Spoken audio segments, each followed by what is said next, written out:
BP ఉందా? అయితే ఉప్పు తగ్గించు, అసలు కారం తినకు. ఈ మాట మీరు చాలాసార్లు వినే ఉంటారు కదా. కానీ సైన్స్ ఏం చెప్తుందో తెలుసా? ఇంట్లో వండుకునే కూరల్లో వేసే చిటికెడు ఉప్పు కంటే ప్యాక్ చేసిన chips, readymade soups, tomato ketchups, soya sauce, salad dressings లాంటి వాటిలో దాదాపుగా ఎక్కువ శాతం ఉప్పు దాగి ఉంటుంది. రీసెర్చ్ ప్రకారం అందరికీ ఉప్పు వల్ల బీపీ పెరగదు. కేవలం 25 నుండి 50% మంది మాత్రమే సాల్ట్ సెన్సిటివిటీ ఉంటారు.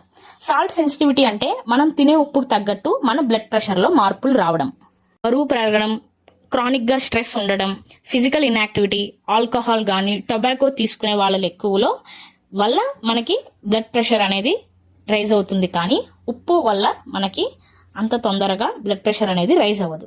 సో బరువు పెరగడం వల్ల శరీరంలో బ్లడ్ ప్రెషర్ ని రెగ్యులేట్ చేసే రెనిన్, యాంజియోటెన్సిన్, ఆల్డోస్టిరాన్ మెకానిజం అనేది యాక్టివేట్ అయ్యి బ్లడ్ వెజల్స్ అనేవి బిగుసుకుపోయేలా చేస్తుంది.